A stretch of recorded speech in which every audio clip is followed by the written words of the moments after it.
नमस्कार, मैं हूं सानिया और आप देख रहे हैं डे न्यूज। और अब खबरें विस्तार से। मुजफ्फरपुर के सदर थाना पुलिस ने कुख्यात अपराधी कुंदन को गिरफ्तार कर लिया है। उसके पास से एक पिस्तौल और 7 गोली बरामद किया है। छापेमारी के दौरान उसका एक साथी मौके से फरार हो गया, जिसकी गिरफ्तारी के लिए छापेमारी की जा रही है। बता दें कि कुंदन कुख्यात अपराधी है। इसके ऊपर डकैती, आर्म्स एक्ट समेत कई संगीन मामले कई थानों में दर्ज है। कई आपराधिक मामले में ये पहले भी जेल जा चुका है। कुंदन मूल रूप से मनियारी थाना क्षेत्र का रहने वाला है। सिटी एसपी अरविंद प्रताप सिंह ने बताया कि गुप्त सूचना के आधार पर सदर थाना की पुलिस ने कुख्यात अपराधी कुंदन कुमार को गिरफ्तार किया है। इसके पास से एक बाइक भी बरामद किया है। कुंदन के ऊपर डकैती और आर्म्स एक्ट का मामला पहले से दर्ज है। ये प्रेस विज्ञप्ति सदर थाना की टीम द्वारा जो एक कुख्यात अपराध कर्मी की गिरफ्तारी और हथियार की बरामदगी की गई, उसके संबंध में जारी की जा रही है। सदर थानाध्यक्ष कुंदन जी और सब इंस्पेक्टर कुणाल कुमार कश्यप और उनकी टीम यहाँ पर है। इन लोगों ने आज सुबह गुप्त सूचना के आधार पर एक कुख्यात अपराध कर्मी हैं कुंदन कुमार, उनको एक पिस्टल और 7 कारतूसों के साथ बरामद किया गया है। साथ ही बरामद की गई बाइक के बारे में सत्यापन किया जा रहा है। इनके साथ एक और अपराध कर्मी थे जो भागने में कामयाब रहे। उनके आपराधिक इतिहास का सत्यापन करते हुए उनकी गिरफ्तारी के लिए छापामारी की जा रही है।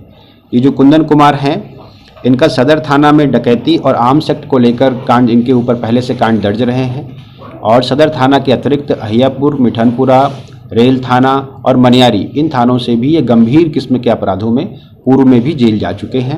इनके साथी का भी आपराधिक इतिहास और किस प्रकार की घटना को कारित करने के लिए ये जा रहे थे, इस संबंध में सत्यापन कर आवश्यक कार्रवाई की जा रही है। इस पूरी उपलब्धि के लिए सदर थाना की टीम को हम लोग बधाई देते हैं। कोई संगठित गिरोह से भी इन लोग का तार है क्या? जी, जो अभी तो 2 लोग थे बाइक में, लेकिन शायद उसके कुछ घंटे पहले ये लोग एक जगह पर एकत्रित हुए थे। तो चूंकि इस तरह के अपराधी अपनी इमीडिएट ज़रूरतों को लेकर विभिन्न प्रकार के गिरोहों से जुड़े रहते हैं, तो इस एंगल पर भी हम लोग तफ्तीश कर रहे हैं। क्या इनके पास से? इनके पास से अभी एक देशी पिस्टल, 7 कारतूस और एक बाइक इनकी बरामदगी हुई है। मुजफ्फरपुर के अहियापुर थाना इलाके के सहबाजपुर में हुए किराना दुकानदार भोलानाथ ठाकुर समेत डबल हत्याकांड में आरोपी बनाए गए रेहान की मां रोशन खातून ने आईजी पंकज सिंह से गुहार लगाया है। रोशन खातून का कहना है कि उनका बेटा रेहान एवं शौहर मोहम्मद मुर्तजा को साजिश के तहत फंसाकर जेल भेजा गया है।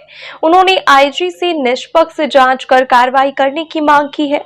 दर्शकों को बता दें कि 17 तारीख को किराना दुकानदार भोलानाथ ठाकुर की अपराधियों ने गोली मारकर हत्या कर दी थी, जिसमें रेहान को नामजद आरोपी बनाया गया था। पुलिस उसे गिरफ्तार कर जेल भेज दी है। कि हम मांग रहे हैं अपना ये कि हमको कुछ तो चाहिए। बेटा पति दोनों को फंसाया जा रहा है। काहे फंसाया जा रहा है? क्या आरोप लगाया जा रहा है उनको? रोप लगाया जा रहा है कि मर्डर कर रहा है। मेरा बेटा दिल्ली में है, उस घड़ी ट्रेन में है और उसको बार बार फंसाया जा रहा है कि ट्रेन में ही बैठा हुआ है और हम लोग सोए हुए थे। एक बैग आके हुआ तूड़ ताड़ सब करने लगा, तो हम सोचे कि कौन आदमी है, तो हम लोग इसी पर ही कर रहे हैं कि हमको जो है वो जांच पड़ताल अच्छा से करके दे। हम निर्दोष है? हाँ, बेटा निर्दोष है। मेरा बेटा निर्दोष है, मेरा पति भी निर्दोष है। मेरा पति निर्दोष है और ये घटना के टाइम में मेरा पति भी तो सोया हुआ था, तो उनका तबीयत भी ठीक नहीं था और उसको मार पीट के भी ले गया है, तो उसको तो जांच पड़ताल करके ही करे। हम यही चाहते हैं, विनती करते हैं, हाथ जोड़ते हैं कि क्या नाम है आपका? बोलने दीजिए ना। हाँ, हम यही कहते हैं कि जो सच्चाई है उसको लाए, बस। हमारा कुछ नहीं जानते हैं। हमारा बेटा और सर दोनों को लेकर जेल में रख दिया गया। क्या नाम है बेटा का? रेहान मोहम्मद। कल जेल भेजा गया है? कल भेजा गया है। वो डेट पर आया हुआ था। नहीं, हम ही खुद बोले हैं कि बेटा जेल पर आके डेट दे दो। पहले भी तो जेल हो गया आर्म्स के साथ, उसमें भी फंसाया गया था। अब हाँ, उसमें भी फंसाया गया था और फंसा रहा है, उसको खोजिए। जो बार बार कर रहा है वो घूम रहा होगा। अब मेरा बेटा नहीं है दोस्तों, आप लोगों के परिवार से कोई पुरानी विवाद है उन लोगों की? नहीं, ये कैसे हम कर दे? कोई विवाद नहीं, ये जांच पड़ताल आप ही लोग कीजिए। हम ये कह रहे हैं कि मेरे बेटा का जो ये किया होगा उसको आप जांच पड़ताल करके बताइए। आपके शौहर भी जेल में है? हाँ, शौहर भी जेल में है। अब बोलिए कि घर से दो आदमी को ले जाएगा तो हम क्या करेंगे? चाहती कि अब न्याय हो आज ही तक? हाँ, एकदम न्याय हो। जो हो, मेरा गलती होगा तब मैं स्वीकार करूंगा, नहीं गलती होगा नहीं करूंगा। मुजफ्फरपुर में दुर्गा पूजा को लेकर जिला और पुलिस प्रशासन पूरी तरह से चौकस है। सभी इलाकों में विशेष नजर रखी जा रही है। शनिवार को एएसपी टाउन अवधेश दीक्षित के नेतृत्व में फ्लैग मार्च निकाला गया और दुर्गा पूजा को सौहार्दपूर्ण माहौल में मनाने का अपील की गई। फ्लैग मार्च एलएस कॉलेज से निकालकर पूरे शहर का भ्रमण किया। इस दौरान पूजा पंडालों का निरीक्षण भी किया गया और सामाजिक तत्वों एवं उपद्रवियों को सबक सिखाने की नीयत से निकाले गए फ्लैग मार्च में सशस्त्र जवान सड़क पर बाइक से चल रहे थे। बता दें कि दुर्गा पूजा को लेकर इलाके के असामाजिक तत्वों की गतिविधियों पर पुलिस की पैनी निगाह है। इसके लिए भारी संख्या में दंडाधिकारियों और पुलिस पदाधिकारी एवं बल की ड्यूटी लगाई गई है। गश्त भी बढ़ा दी गई है। पूजा पंडालों में सीसीटीवी कैमरे लगाए गए हैं। इसके अलावा सादे लिबास में भी पुलिस पूजा पंडालों में कैंप कर रही है। सोशल मीडिया पर भी नजर रखा जा रहा है। सब लोगों को मैसेज वही है कि पुलिस नगर अनुमंडल क्षेत्र में सारी जगह पर अलग अलग जगह पर डेपुटेशन किया गया है सारे पंडाल के आसपास में। उसके अलावा सारे पुलिस स्टेशन अपने लेवल पे अलर्ट हैं। बहुत लोगों पे 107 किया गया है। सब लोगों से लाइसेंस लिया गया है और जो भी लोग लाइसेंस की कंडीशंस का वायलेशन करेंगे उन पे FIR दर्ज किया जाएगा। और थर्डली कि हम लोग चाहते हैं कि सब लोग शांति से फेस्टिवल को एंजॉय करें, मजे लें और वो लिमिट क्रॉस ना करें कि वो फेस्टिवल एंजॉय की जगह पे किसी के लिए इनकन्वीनियंस बन जाए। और हम लोग यातायात को लेकर भी पूरा चौक चौबंद पूरा व्यवस्था की गई है। कई रास्तों को वन वे डिक्लेयर किया गया है। तो अभी के लिए यही प्रोसेस है। बाकी विसर्जन के लिए एक अलग से कृत्रिम घाट बनाया गया है जो अखाड़ा घाट से लकड़ी डाई वाले रास्ते पे जाता है। वहाँ पर विसर्जन किया जाएगा। जो पहले की तरह ऊपर से मूर्ति को फेंका जाता था इस बार वो नहीं होगा क्योंकि वो थोड़ा रिस्की रहता है और घाट भी थोड़ा सेंसिटिव है, उस पर टूटने के चांसेस हैं। तो इसलिए एक अलग से कृत्रिम घाट बनाया गया है। और सबसे ज़्यादा ये मुश्किल होता है कि अक्सर माहौल बिगड़ने जैसी स्थिति कई जगह पर हो जाती है। नहीं, उसके लिए हम लोग एकदम अलर्ट हैं। पंडाल में निगरानी पर किस तरह का किया जा रहा है? सारे पंडाल पे फोर्स का डेपुटेशन किया गया है। सामाजिक तत्वों को भी CCTV के लिए सबको बोला गया है और रेगुलरली थाने के द्वारा भी बराबर चेकिंग किया जा रहा है सारे पंडाल का। सर, कई पंडाल ऐसे हैं जो मूविंग के दौरान गैदरिंग होती है, भीड़ लग जाती है, यातायात भी बाधित होती है। जितने भी पंडाल हैं सब पे फोर्स है और हम लोग भी जा करके रेगुलरली चेक कर रहे हैं। तो अगर इस तरह का होगा तो हम लोगों ने सबको वॉलंटियर के लिए भी बोला हुआ है। अगर कुछ भी होता है तो हम लोग भी हमको सूचना दे सकते हैं। अगर किसी पंडाल पे यातायात का इस तरह का दिक्कत है तो हम लोग उसको पर्सनली भी दिखवा सकते हैं। सादे लिबास में भी पुलिस के जवान बिल्कुल। बिहार लोक सेवा आयोग की शिक्षक भर्ती परीक्षा के अंतर्गत शनिवार को शिक्षक अभ्यर्थियों के प्रमाण पत्र सत्यापन के दौरान भगदड़ की स्थिति बन गई। पुलिस को बुलाकर भगदड़ को शांत कराया गया। इसके बाद टोकन देने का काम शुरू हुआ, फिर सत्यापन कार्य शुरू हुआ और शाम तक सत्यापन होता रहा। शनिवार को कुल 750 अभ्यर्थियों के प्रमाण पत्रों का सत्यापन हो पाया। जिला निबंधन एवं परामर्श केंद्र के बाहर सुबह 6 बजे से ही अभ्यर्थियों की भीड़ जुटनी शुरू हो गई थी। शनिवार को 9वीं एवं 10वीं के अभ्यर्थियों के सामाजिक विज्ञान विषय की जांच चल रही थी। DRCC केंद्र के प्रबंधक मनोज कुमार प्रधान ने बताया कि सर्वर डाउन हो जाने के कारण भगदड़ का माहौल हो गया था। सभी अभ्यर्थियों एक ही दिन जुट गए। अभ्यर्थियों की संख्या करीब 750 थी, पर अभ्यर्थियों के साथ उनके परिजनों के पहुंचने के कारण भीड़ 2500 के पार पहुंच गए। गर्मी के कारण अभ्यर्थी बेहोश भी हो गए। भीड़ को देखते हुए टोकन सिस्टम किया गया।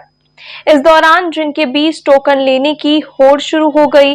टोकन लेने के दौरान भीड़ बेकाबू हो गई और सभी हॉल के अंदर घुसने लगे, जिसके कारण भगदड़ मच गई। और मेरी बच्ची ममता कुमारी वह 8:30 बजे से लाइन में लगी हुई है।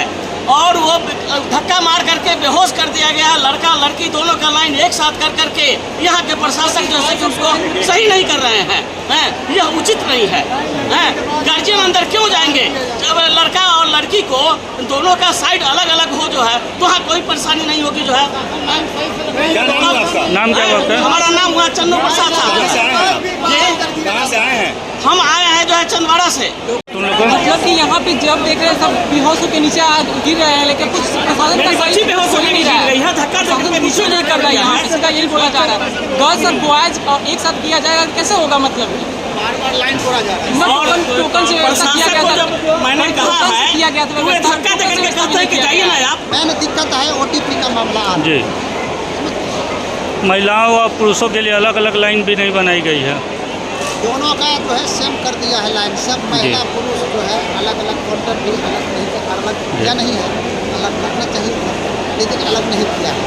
और एक कैंडिडेट पर 3 ठो जो है आदमी उसके साथ आया है, कोई पानी लेकर आया है, कोई मोबाइल लेकर आया है, तो भीड़ तो होगा। 3 दिन से तो वही अभी तक कितनी बच्चियाँ बेहोश हो चुकी हैं? बेहोश नहीं हो रहा है, पानी वही गर्मी से बाहर निकल जाता है, भूख लगता है। अभी तक कोई बेहोश नहीं हुई है? बेहोश नहीं तो वही गर्मी ज़्यादा बर्दाश्त नहीं होता है, बाहर निकलता है, फिर पानी निकलता है, फिर जो है लाइन। स्वाभाविक है, बड़ा जिला है, बहुत सारे यहाँ पे सीट थे तो भीड़ होना स्वाभाविक है। तो कई बच्चे बेहोश हो जा रहे हैं। नहीं, हम तो एक को भी बेहोश होते हुए नहीं देखे। क्या कुछ व्यवस्थाएं की हैं? कितने काउंटर बनाए गए हैं? 23 काउंटर है और पानी पीने की व्यवस्था है, बैठने का व्यवस्था है। अगल बगल में बहुत सारे पेड़ लगे हुए हैं, पेड़ के नीचे घास भी है, उस पर भी बैठ सकता है। बहुत सारी कुर्सियां हैं, लगभग 600 के आसपास कुर्सी लगी हुई है। कितने अभ्यर्थी यहाँ आ रहे हैं काउंसलिंग को लेकर? कितने आ रहे हैं? आज तो आना चाहिए था 750 के आसपास कैंडिडेट को, लेकिन एक कैंडिडेट के साथ अमूमन 2-3 व्यक्ति आते हैं, जिसकी वजह से आपको भीड़ नज़र आ रही है कि 2000-3000 का भीड़ है, उसी की वजह से दिख रहा है। एक इशू आ रहा सर OTP का। ये OTP का इशू उसमें आता है जब वो आधार का जो आधार में जो नाम है, आधार मिसमैच करता है। उस स्थिति में जो उनका अन्य डॉक्यूमेंट्स है उसमें और आधार में दोनों में कुछ अंतर होता है, तो वो OTP जनरेट नहीं होता। उस स्थिति में उनको आधार को ठीक करवाना होगा, फिर OTP जनरेट होगा, तभी उनका नियुक्ति होगा। उन लोगों को समय दिया जाएगा? सबको समय है, अभी तो चल ही रहा है, काउंसलिंग चलेगी जब तक कि इन लोगों का हो नहीं जाता। जातीय जनगणना में साजिश के तहत वैश्य समाज के सभी 56 उपजातियों की संख्या को घटाकर प्रकाशित किए जाने का आरोप लगाते हुए 5 सूत्री मांगों को लेकर अखिल भारतीय वैश्य महासम्मेलन राज्य के सभी परमंडलों में धरना देने का फैसला किया गया है। महासम्मेलन मुजफ्फरपुर के जिलाध्यक्ष संजय शाह के नेतृत्व में 30 अक्टूबर को तिरहुत परमंडल आयुक्त के समक्ष धरना दिया जाएगा। इस बात की जानकारी देते हुए विधायक सह अखिल भारतीय वैश्य महासम्मेलन के प्रदेश अध्यक्ष पवन जायसवाल ने बताया कि राज्य सरकार को निम्न 5 सूत्री मांगों का ज्ञापन सौंपा गया था, लेकिन राज्य सरकार के संज्ञान में नहीं लेने के कारण चलन विरुद्ध आंदोलन को शुरू करने का निर्णय लिया गया है। उन्होंने कहा कि सभी परमंडल स्तरीय धरना कार्यक्रम में वैश्य समाज के सभी वर्तमान एवं पूर्व सांसद, विधायक, विधान पार्षद सहित जनप्रतिनिधिगण, वैश्य समाज से जुड़े सभी संगठन एवं वैश्य बंधुगण को सादर आमंत्रित किया जाएगा। संवाददाता सम्मेलन में विधायक केदार गुप्ता, अखिल भारतीय वैश्य महासम्मेलन के जिलाध्यक्ष मुजफ्फरपुर संजय शाह, युवा जिलाध्यक्ष प्रशांत कुमार, महिला जिलाध्यक्ष सविता जायसवाल, तहलिक साहू, सभा के उपाध्यक्ष साहू भूपाल भारती, पूर्व उप मनियर विवेक कुमार उपस्थित रहे। बिहार सरकार द्वारा 2022 जाति जनगणना जो किया गया है वह वैश्य समाज के खिलाफ किया गया है। वैश्य समाज के खिलाफ एक साजिश है। यह एक तरह से 2024 का चुनाव और 2025 के चुनाव में एक खास संप्रदाय और एक खास समुदाय को खुश करने के लिए यह जनगणना किया गया था। जनगणना की जब बात आई थी तो एनडीए की सरकार थी और सरकार में हम लोग भी थे, हम लोग निर्णय के साथ थे, लेकिन हम लोग चाहते थे कि सही सही जनगणना हो, आर्थिक रूप से, सामाजिक रूप से और राजनीतिक रूप से भी जनगणना हो। जाति की जनगणना जहां होती है उनकी हैसियत को भी जनगणना हो कि उनकी आर्थिक स्थिति क्या है, सामाजिक स्थिति क्या है, उनकी राजनीतिक स्थिति क्या है, समाज के मुख्यधारा में वो कैसे लाए जाएंगे। आप सरकार में है, सरकार जन कल्याण की बात करती है, आप उसकी कल्याण की बात कैसे करेंगे। लेकिन अभी जो जाति जनगणना किया गया है यह पूर्ण रूप से राजनीतिक रूप से किया गया है और एक खास समाज और एक खास संप्रदाय को खुश करने के लिए किया गया है। हम तरीका क्या है, विरोध का तरीका क्या रहे? विरोध का तरीका हम लोग बस महासम्मेलन की ओर से सभी प्रमंडल पर जो धरना का कार्यक्रम कर रहे हैं, 30 तारीख को हम लोग कार्यक्रम रखे हैं त्रित प्रमंडल पर, और इसके लिए हम लोग सड़क पर उतरे हैं और सड़क के साथ साथ हम लोग सदन में भी इस मामले को उठाएंगे।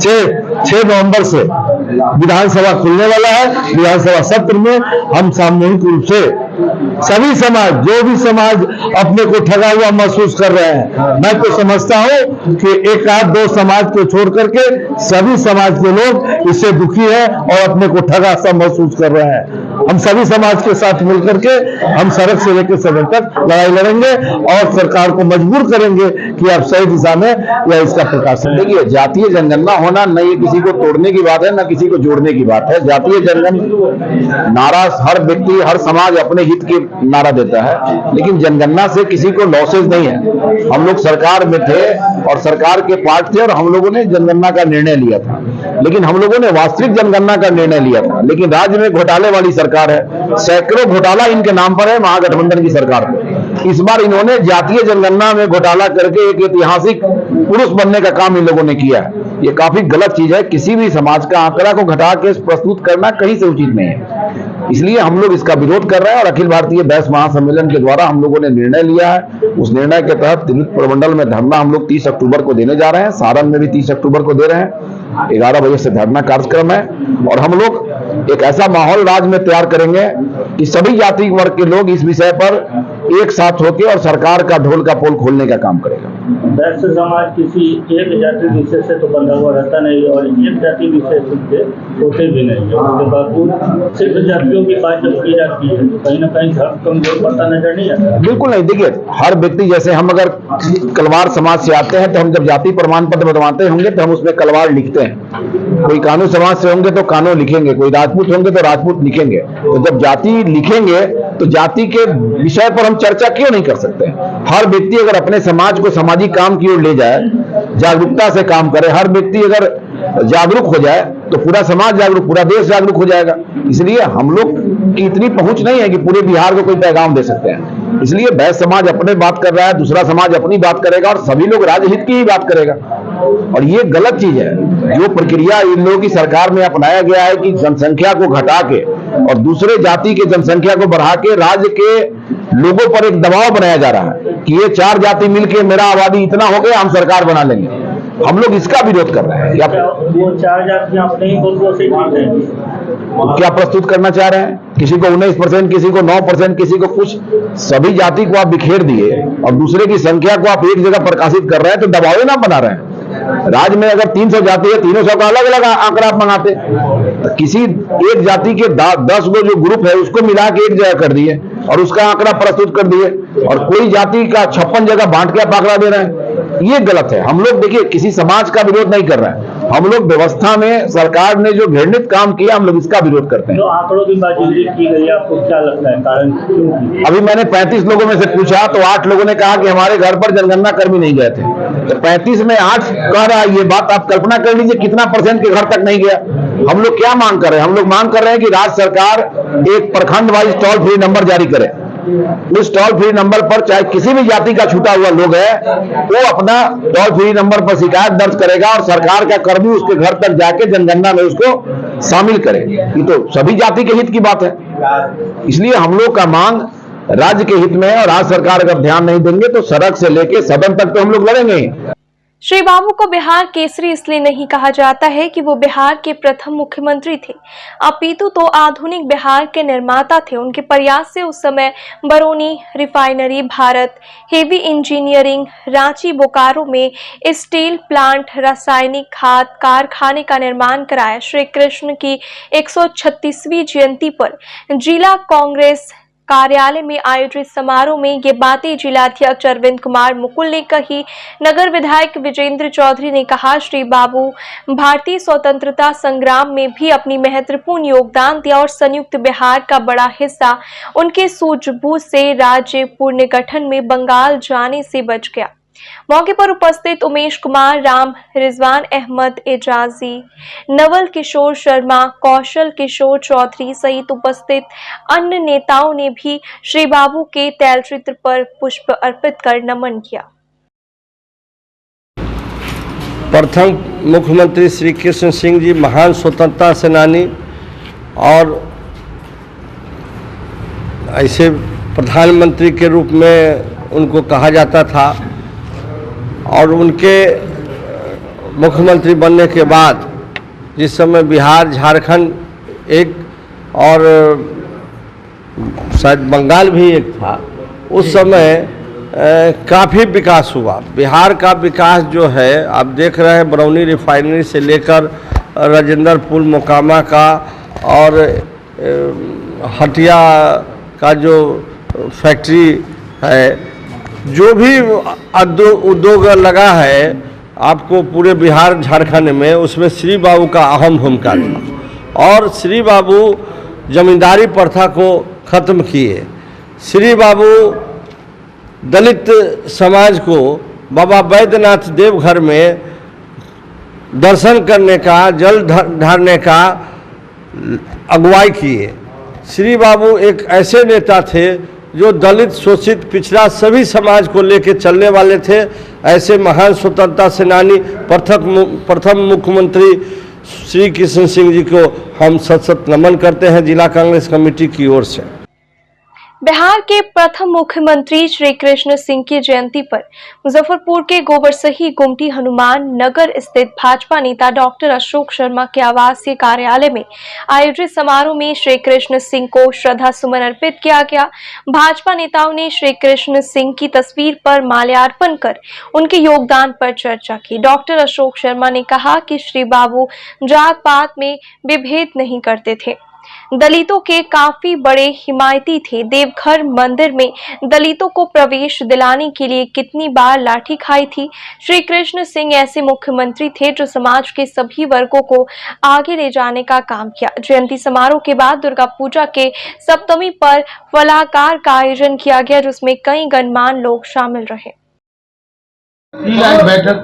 आज 21 अक्टूबर 2023 को डॉक्टर श्री कृष्ण सिंह जी जो बिहार के प्रथम मुख्यमंत्री थे, उनका 136वां जयंती समारोह है। और चूंकि नवरात्रा चल रहा है, इसीलिए बड़े पैमाने पर नहीं मना के इसे मैं अपने निवास स्थान पर भी भव्य रूप में अच्छे तरह से मना रहा हूँ। चूंकि नवरात्रा में सभी लोग पूजा पाठ में लगे रहते हैं, नवरात्रा में लोग खाने पीने में भी परहेज करते हैं, इसीलिए इस कार्यक्रम के साथ साथ फलाहार का भी कार्यक्रम हो रहा है। दोनों काम, श्री बाबू का जयंती समारोह और नवरात्रा का फलाहार, दोनों कार्यक्रम आज संदेश देंगे। इस कार्यक्रम से सामाजिक समरसता और सहिष्णुता का संदेश जाएगा। भगवान माँ दुर्गा का आराधना होगा और विश्व शांति और बिहार और भारत में भी शांति बरकरार रहे, इसी का संदेश है। मुजफ्फरपुर के Bhagwanpur Rewa road Yadav Nagar gate bank of Baroda campus स्थित दृष्टि ट्यूटोरियल प्राइवेट लिमिटेड में शनिवार को बीपीएससी टीचर एग्जाम 2023 में उत्तीर्ण छात्र छात्राओं को सम्मानित किया गया।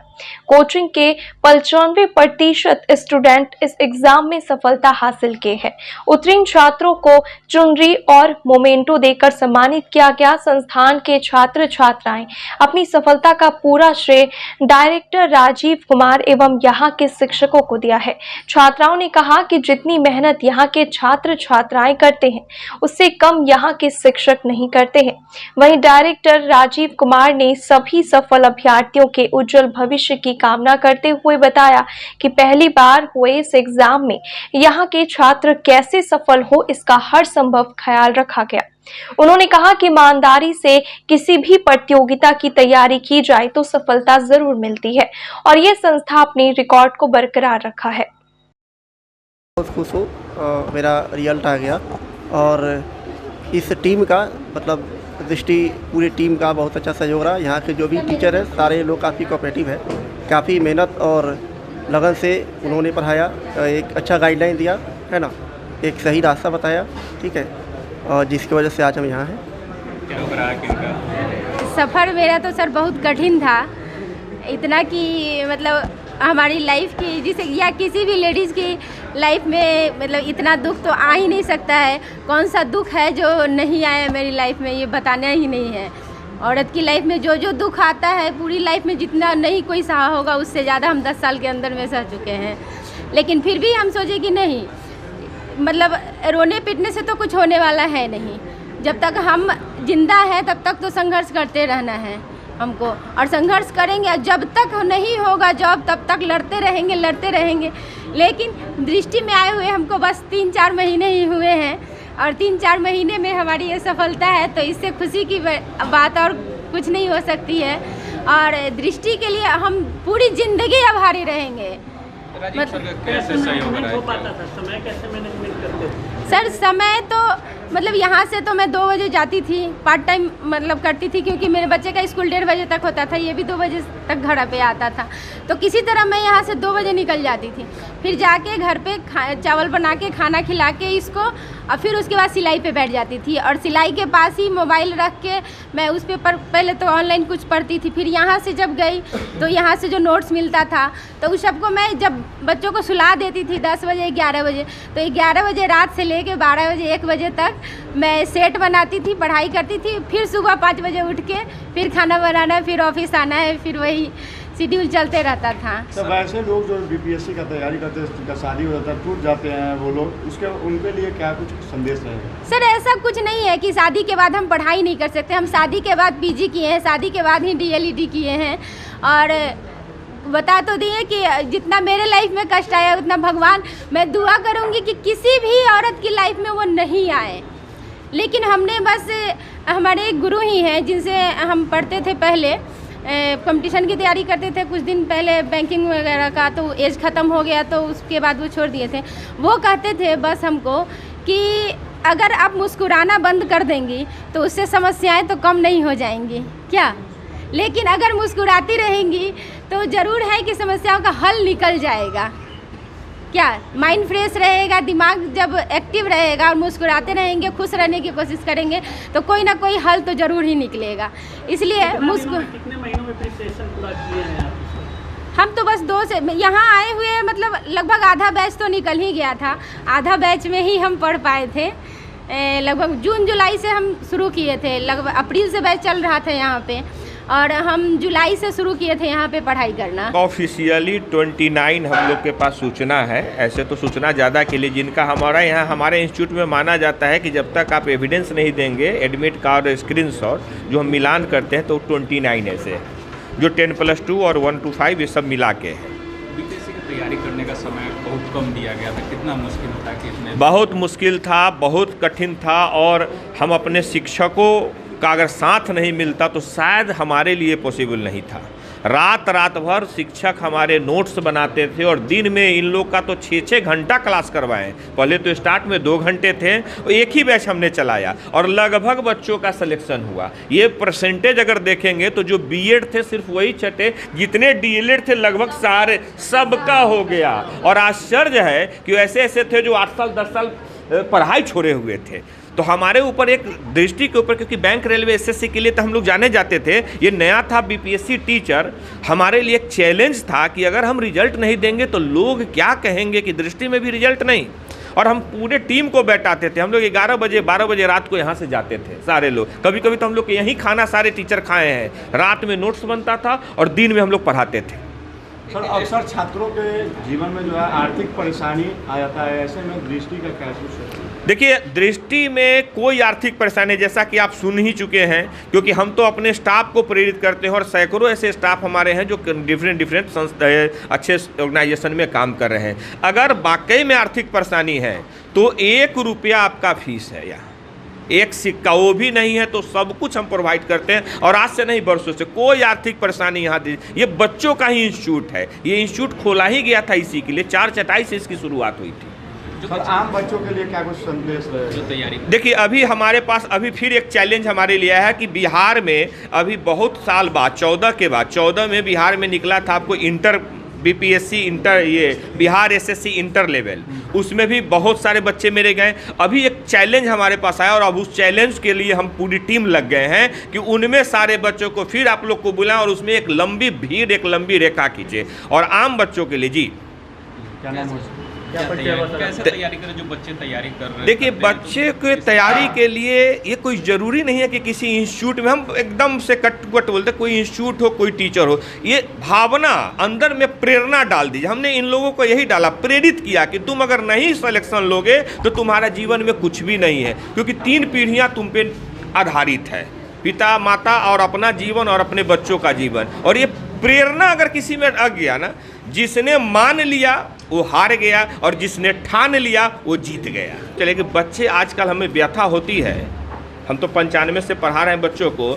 आजकल बच्चे नशापान की ओर बहुत जा रहे हैं, पढ़ाई की ओर विमुक्त नहीं हो रहे हैं, झगड़ा झंझट की ओर जा रहे हैं। तो हम गार्जियन से, अभिभावक से, सबसे आप लोग से भी आग्रह अनुरोध करेंगे कि अपने आसपास के बच्चों को कम से कम प्रेरित हम लोग करें कि वो पढ़ाई करें, नहीं तो आजीविका के दूसरे भी साधन करें, लेकिन एक सदाचार, एक शिष्टाचार और एक आचरण उनका बढ़िया हो।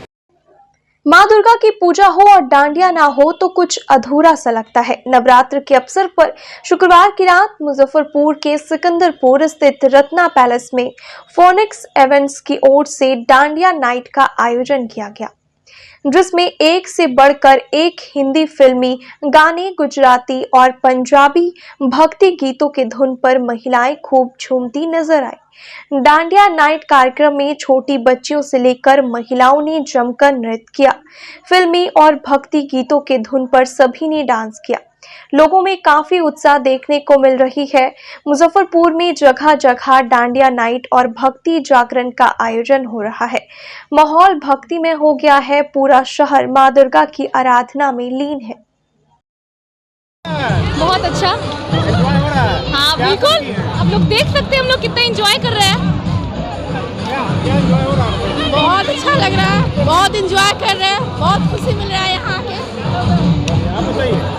मस्ती, मजा और खूब सारा मस्ती, खूब सारा, बहुत मजा आ रहा है। हाँ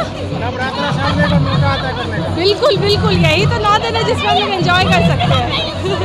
बहुत मजा आ रहा है, बहुत मजा आ रहा है। आप लोगों को मुंह देख के नहीं लग रहा, चेहरा देख के लग ही रहा होगा। बहुत अच्छा लग रहा है। डांडिया महोत्सव है, क्या कहेंगे, कैसा लग रहा है? बहुत मजा आ रहा है रियली में। और मैंने तो बस इसके साथ आई थी और 2 ग्रुप है वो साथ नहीं कर रहे। ये अननोन पर्सन है जिनके साथ मैं डांस कर रही हूँ। मुझे बहुत मजा आ रहा है रियली में, काफी मजा आ रहा है। हम लोग पूरे फ्रेंड्स के साथ पूरा गैंग बना कर आए हैं, बहुत ज्यादा मजा आ रहा है। Thank you. हाँ बहुत मजा आ रहा है।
बरसातन नू तारे गिन गिन याद देनी मैं ता जागा रतन नू रोक न पावा अखियां विचों आंदियां बरसातन नू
आज की खबरों में बस इतना ही। कल फिर मिलेंगे कुछ नई खबरों के साथ। तब तक के लिए डे न्यूज़ परिवार को दीजिए इजाजत। नमस्कार।